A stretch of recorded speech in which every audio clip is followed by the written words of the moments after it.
பண்டைய காலத்தில் ராஜா ஒருவர் நீதியுடன் நாட்டினை ஆட்சி செய்து வந்தார். ஒருநாள் அரண்மனை கருவூலத்திலிருந்து 1000 தங்க காசுகள் காணாமல் போனது. கருவூலத்தினை 2 காவலர்கள் வழக்கமாக பாதுகாத்து வந்தனர். 2 காவலர்களில் ஒருவன் மற்றொருவனுக்கு தெரியாமல் 1000 தங்க காசுகளை திருடிவிட்டான். ராஜா 2 காவலர்களையும் பிடித்து விசாரித்தார். ஆனால் இருவரும் நாங்கள் திருடவில்லை என்று சாதித்தார்கள். ராஜா தனக்கு பிரியமான அமைச்சரான சேதுபதியிடம் இந்த திருட்டு வழக்கை விசாரிக்கும்படி ஒப்படைத்தார்.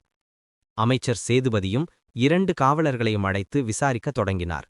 ஆனால் அவர்களிடமிருந்து எந்த உண்மையும் பெற முடியவில்லை. இறுதியாக ஒரு யோசனை செய்தார். அவர்கள் இருவரையும் அழைத்து ஆளுக்கொரு 6 அடி குச்சியினை கொடுத்தார். இது மந்தர குச்சி. உங்களில் யார் தங்க காசுகளை திருடினார்களோ அவருடைய குச்சி நாளை காலை விடிவதற்குள் 3 அடி வளர்ந்திருக்கும் என்றார். பிறகு 2 காவலர்களையும் தனித்தனியே சிறையில் அடைத்தார்.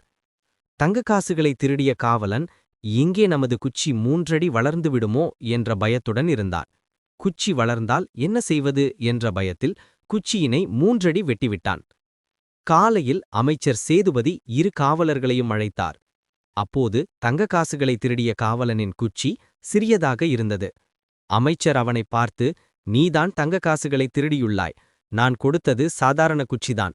அது வளர வாய்ப்பே கிடையாது. ஆனால் நீ திருடிய பயத்தில் எங்கே நமது குச்சி வளர்ந்து விடுமோ என்று குச்சியை உடைத்துள்ளாய் என்றார். காவலன் இதைக் கேட்டு அதிர்ச்சியடைந்து திருடியதை ஒப்புக்கொண்டான். ராஜாவிடம் தங்க காசுகளை திருடியதற்காக மன்னிப்பு கேட்டான். அரசர் அவனை சிறையில் அடைக்க உத்தரவிட்டார். பொய் எத்தனை நாள் மறைந்திருந்தாலும் உண்மை ஒரு நாள் வெளிச்சத்துக்கு வரும்.